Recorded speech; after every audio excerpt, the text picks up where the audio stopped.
Hey everyone, welcome back to another SciCraft episode. So today we want to make more progress towards building the cactus farm and just a ton of general progress. We don't have a gold farm yet, so this episode I want to design and build a new one. And yeah, having a gold farm would solve a lot of our issues right now. Of course, we're gonna get gold from it. Rotten flesh can be neglected, but of course, we're gonna get a ton of XP from the gold farm as well, so we can repair our tools and armor there real quick. And of course, a benefit is we can barter with the gold. Get all kinds of items that we don't have really access to, apart from, yeah, for example, quartz, mining nether quartz ore. So we can finally craft a lot of observers and comparators. And then, of course, we get other items like obsidian, crying obsidian, and so on. And what we also need for the cactus farm would be the nether brick, actually. So we can make nether brick fences. We need to alternate normal fences and nether brick fences, so that's why we need that. We could, of course, also mine the nether brick blocks directly, going to a fortress, or smelt a lot of netherrack. But I think bartering is going to solve all of our issues right now. Not all of them, but a lot of them, so that's the way to go. Alright, I have actually a new design for the gold farm in mind that I haven't done before, just to get around building a portal farm. I'm not a big fan of portal farms at all because they're kind of boring. Of course, the most efficient farm when it comes to farming zombified piglins is a gold farm with portals because they spawn directly in the portals, go to the other dimension. How can you beat that? It's unbeatable. Don't need to discuss. Of course, we don't have the obsidian yet to actually build one, so we could also now just make a one-dimensional farm with a single player, get a lot of gold from that, so we can get obsidian and, well, build the portal farm later if you really need a lot of gold and a lot of quartz and so on. Alright, but it's gonna be a lot more fun to design this farm than just building basically portals. Alright, let's head over to creative.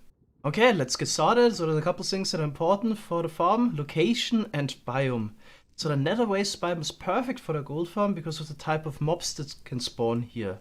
There's a relatively high ratio of zombified piglins that spawn here with a weight of 100. Then we have 4 other mobs that we don't want, but we can prevent us from spawning. Gas and magma cube are too large for the spawning spaces we provide, and enderman and piglin spawning can be prevented with either light or just use magma blocks as spawning space, because the piglins can spawn on there, zombified ones, but the others can't. Right, so it's pretty easy to make a zombified piglin only farm in the nether waste biome. What we don't have is a perimeter, so we can't build the farm lower in the world. You actually have to go above the bedrock. And the AFK position of the player should, of course, also not be just on top of the bedrock. We need to go up to Y255 or 250 at least, because this way, only mobs within like 128 blocks of the player can spawn. Yeah, we can also show that nicely here with the mini hot despawn sphere.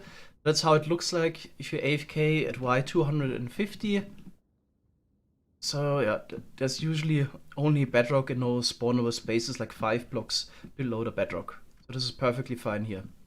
Okay, so let's put in the actual spawning spaces. So the goal is definitely not to make the fastest farm ever, because then we would just use portals. But yeah, the goal is to make a farm that is easy to build, quite simple, and still provides us with a decent amount of gold. I had something like, I don't know, 50,000 gold nuggets in mind, which is actually quite decent rates for a gold farm.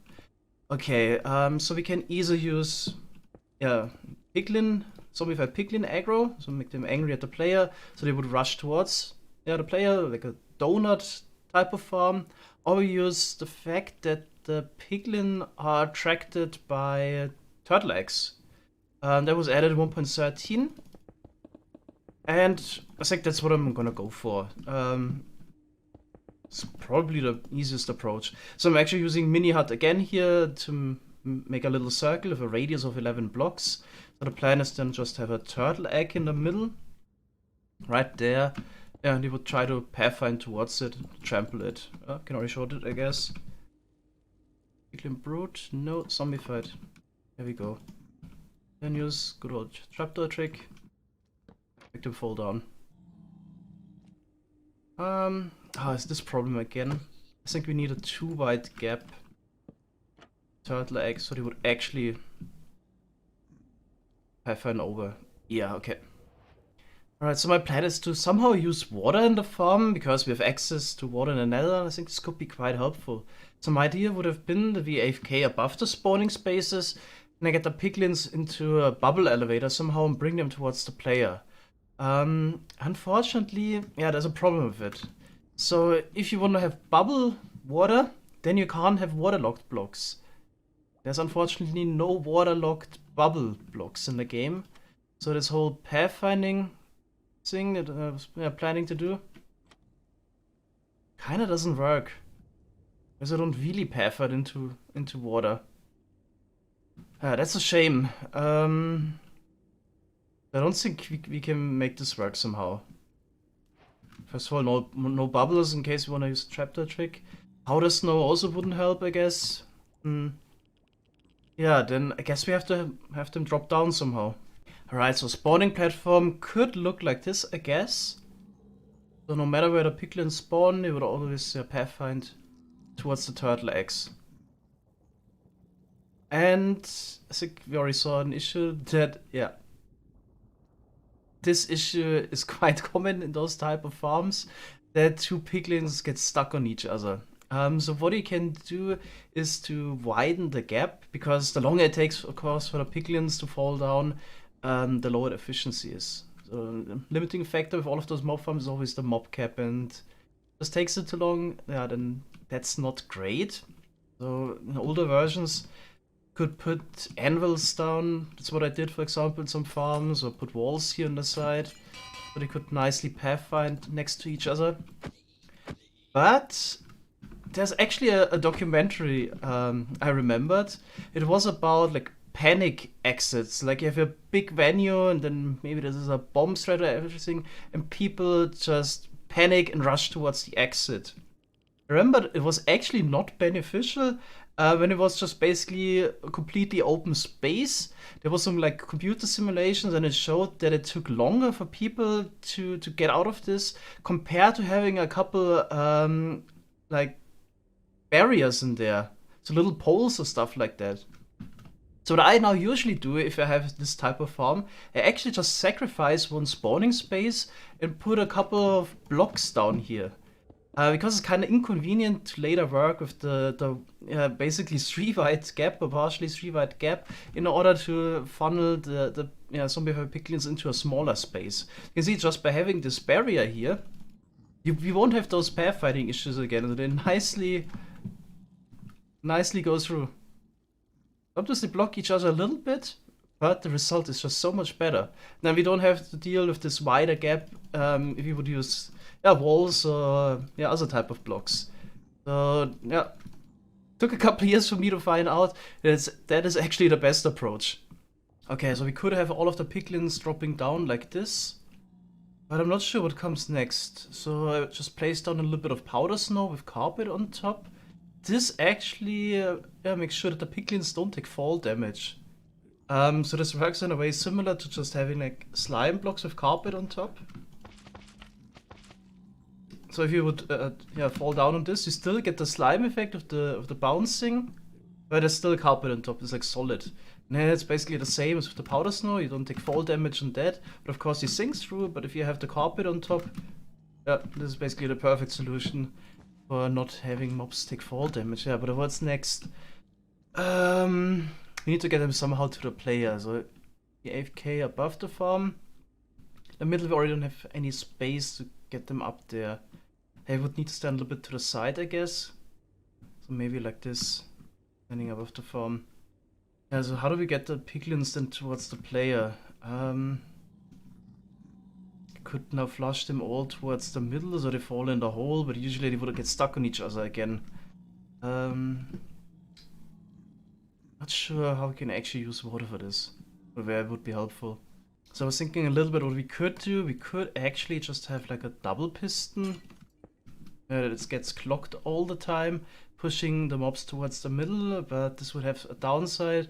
While the piston is extended here, mobs that would drop down, could get killed on it. Not sure. Right now I have 5 spawning layers, but maybe we need 10 or 15.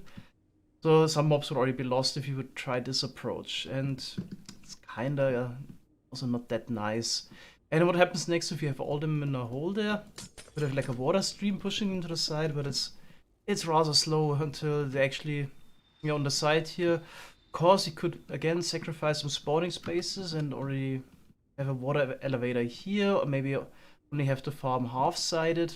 But then I actually thought there's another thing we could do. It doesn't require water. It's actually using minecarts. That's also a new behavior. Well, new, still used to 1.12, so everything after 1.12 is new for me. Mobs in minecarts don't count towards the mob cap anymore. I think it was introduced in 117 or so. And this would actually be ideal. So the goal of the mob farm is always to get the mobs out of the mob cap as quickly as possible. That's why the portal farms are basically perfect, because they're instantly removed from the mob cap. Yeah, you could have just minecarts picking them up here on the side. I think if you have more mobs in there, I think if they stand perfectly in the middle, it's not that great. But if they push each other a little bit, then the minecarts could already pick them up. But there's one problem, and which is the curved rail. So we really don't want to have the collision box of the minecart intersecting with any of the piglins in there.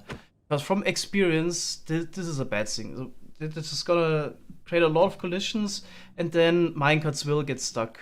So that's why I don't want them to be, ever in a position where we have a curved rail. Because I've seen it in other mob farms, minecarts will get stuck. So in some cases, well, what I'm gonna do here? Put those types of rails down, but those are directional. Some cases it will work out nicely. And in other directions it doesn't. Would be an option to do this. I guess we can just always pick the direction where this would work. Would get a bit messy. Or we actually just have two sides that the piglins can pathfind to.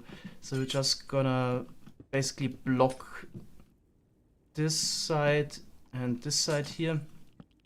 It's gonna take a little bit longer for the mobs that spawn over here to pathfind around, but it's not gonna be the most optimized farm ever. And then the setup here at the bottom should also be a bit easier. So basically we'll just eliminate those two, and then we could have the rails just going straight. We can then just pick them up. That's sort of what I go for. So it's really a balance here between simplicity and the highest possible rates. I'm just gonna go with simplicity with this farm. Okay, so the mobs would fall down like this, and then can be easily picked up from both sides with minecarts. Okay, then we just need to bring the minecarts towards the player and use activator rails to get the zombified piglins out of the minecarts. But there's already one problem I see, that the player would then stand here and whack the piglins. Unfortunately, they're not a one-hit kill. You would use sweeping, which you definitely want to do. And them not being a one-hit kill will become an issue because of the pathfinding. So I hope I quickly can show this. Let's go in survival real quick and whack this guy. Yeah, then instead of pathfinding towards the turtle egg, as they should, they try to pathfind towards the player, even if there's no valid path. So we would need to one-hit kill them, or just be far enough away from the farm. But I've worked with those gold farms before. There is, you can actually look up the tracking range of the piglins. I think it's in data get. Yeah, so here it is. So each of those piglins has a unique tracking range. I think the base value is like 35, and then there's a certain random amount. But I remember from testing, I've seen piglins in 1.12 at least, they can follow you from over 70 blocks away and then alert other piglins. So even if you would be like 70 blocks away from the whole thing here, then it still might happen that one of the piglins gets alerted and then notifies the others, and the farm would basically break because everything pathfinds towards the player. We can get around this issue by just one-hit killing them. So I was thinking, maybe we actually want fall damage, but definitely a specific amount. So if we just put down some powder snow, let them all drop through this, and then let them drop down a couple blocks further. Yeah, we could then all have them be one hit. Of course, there's always the issue of pointed dripstone. That makes it actually not usable. That's such a shame, because like most small mobs, like the babies, zombified piglins can fall through between those two. So then, yeah, it would be hard to actually pick them up with the minecart. It would be the next issue again. And then some of them wouldn't land on a pointed dripstone, have too much health. So unfortunately not an option. It makes it really hard. It's also basically the locationality. Some of those are closer together, some are further apart. Maybe there is a perfect location where everything would land reliably on the pointed dripstone. Maybe something like this here. But they're all basically in the center, but who knows? Unfortunately, like in so many cases, pointed dripstone doesn't help. Okay, so the next thing we need to do is eject the Pikmin, right in front of the player, the activator rails. But it's actually a little bit tricky. I ran into an issue, so I can definitely do this here with the adult Pikmin trick, to only provide them one space to be, put onto. But for some reason, it doesn't work with the baby. Check this out. This gets put on the rail instead there. Just also trying around a little bit. It seems like you can do a workaround. We have to lower like the rails in front and in the back. Maybe just have it drop down. And then it also works with the baby Pikmin. So it seems like minecart really doesn't want to put the baby on top of the activator rail directly. Then it works.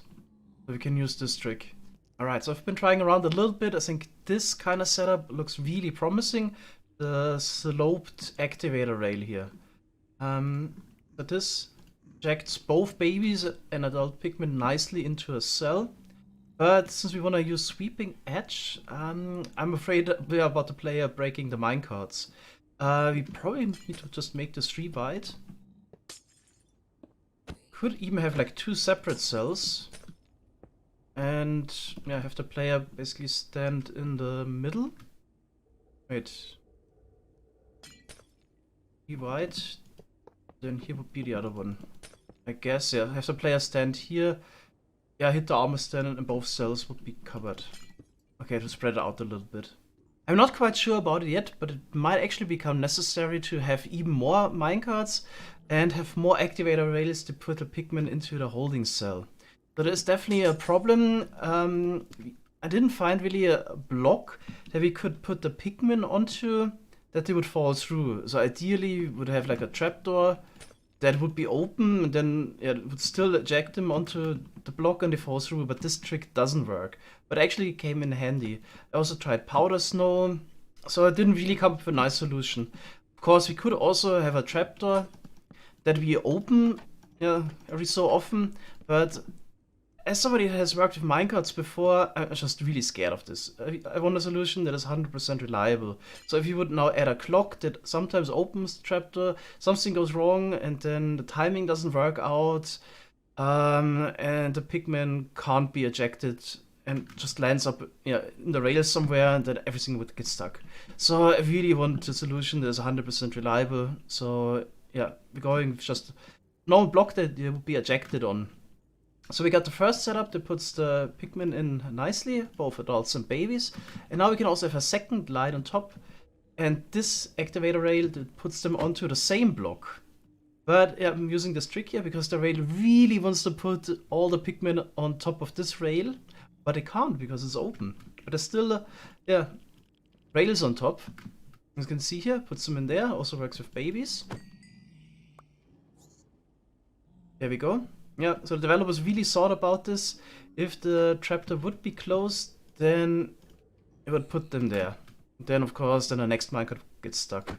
Okay, so this is something you can do. You can put a rail on top of a closed trapdoor and then open it afterwards. As long as you don't update this block, it will be fine. This is pretty sweet. Really love this. Haven't been able to use this trick much before. All kinds of setups, something I think about often, but here actually is the first time this trick with the rails on top of the open trapdoor becomes really useful for me. So I'm actually super happy about this. Alright, so I put all the ideas I had now together and we have a working farm. So let's check it out. So, need to be in survival, of course. Can turn on the minecart dispensing here on the side.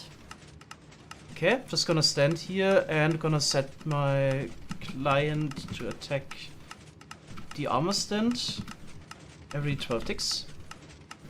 There we go, get a bit closer. Then we can go into free cam.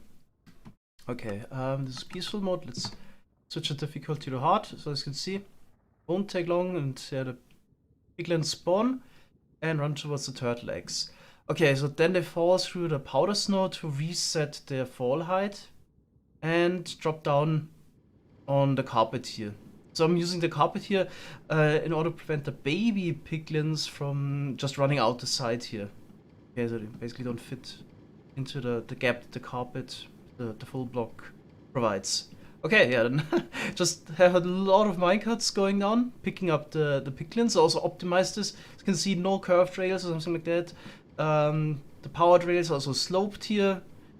Technically, we could send a minecart every 6 ticks, but I decided to go with 8 because then, yeah, picking up the minecart items that we break here with the lava cauldron is simpler because Hopper can only deal with items every 8 ticks. But technically, I could, yeah, even send a minecart every 6 ticks, but it wasn't really necessary. So as you can see, most of the piglins are picked up immediately.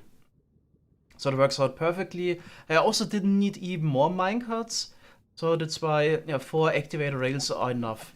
At some point, I think I'm gonna try to make an optimized version of this farm. Then we could use maybe 8 lines of minecarts bringing in the piglins. Instead of maybe using 2 towers on both sides, we could use 4 towers or something like that. Then have even more minecarts. But then we probably also need to optimize the time it takes for them to pathfind. This is basically what takes the most amount of time right now. It's just taking them too long to pathfind. But the results are actually really good of the farm. So we're getting about 47,000 gold nuggets per hour and about 1250 gold ingots. So yeah, the looting is really worth it. I haven't really mentioned it yet, but I really wanted to have a looting farm. If you would just kill the piglin with fall damage, then you only get 0.5 nuggets per piglin. But if you use looting, you get 2 nuggets per piglin, so 4 times the amount. And additionally, you have the chance for the gold ingot, so you get about 4.5 times more than if you kill him with fall damage. So it's super worth it to make a looting farm for gold farms. Yeah, another idea would have been just to let them drop down, but yeah, of course, this wouldn't be as sufficient. Also, AFKing directly below the farm is not an option at all, because then you would need to make stuff below the bedrock spawn proof in order to not compromise the rates of the farm, so you have to be this high up. Yeah, and this with the minecarts, it just works really nicely. Doc M said the farm looks a little bit like a chainsaw, so I like this. It's the gold chainsaw farm. Alright, in terms of lag, by the way, the minecarts are not an issue at all, so we can check it out. We're getting 1.73 milliseconds per tick of lag from the minecarts, and we have about 200 of those, so not really a problem. We could even send twice or 4 times the amount of minecarts if it would be necessary, but this should be enough. But as you can see, most of the minecarts are actually filled. So this is 72,000 minecarts, I think, per hour, or no, 36,000 minecarts per hour. Yeah, that's putting a lot of piglins. You can see a lot of them are getting filled. I think this is just the perfect amount of minecarts right now. Couldn't complain about it. Also, in terms of getting XP, the farm is really good. So I can quickly reset my levels.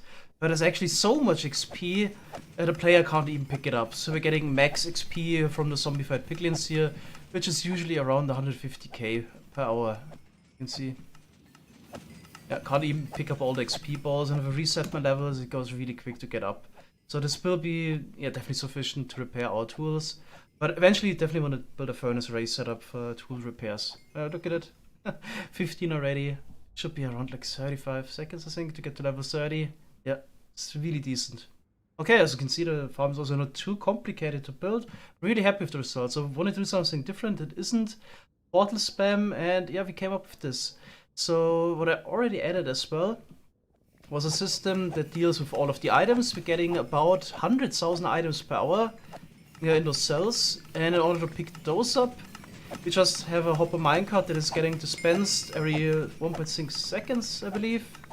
Picks up everything and then drops down here on the rail next to the lava cauldron. We break the minecart, gets put back into the dispenser, so it can be cycled back. And then we drop the items down, align it here with a honey block and the chest. And then we could shoot it over the blue ice line here, and then just have item filters on the side, which I haven't added yet. Okay, so we're gonna add that as well. Maybe we can even deal with the like 3,000 swords power that we get to get even more nuggets. But of course, then we would need fuel for a furnace array, which would basically mean we need another bamboo farm. I really want to do it because I just like the complexity of having a lot of systems working automatically. And unfortunately, one thing we can't do is to put the ingots or the nuggets into some kind of a crafting machine to get ingots automatically and put them into bartering. So we could definitely automatically put the ingots we get here into a bartering system, but unfortunately we will always have to craft the nuggets tediously after using the farm into ingots and then put it in a bartering system. Really would like an autocraft in the game, of course. Okay, so a lot of deciding this episode. In the next one, we're gonna build it up in survival and add the other systems on top as well. Hope you enjoyed this, nevertheless, this episode. Thanks guys for watching and see you next time. Bye bye.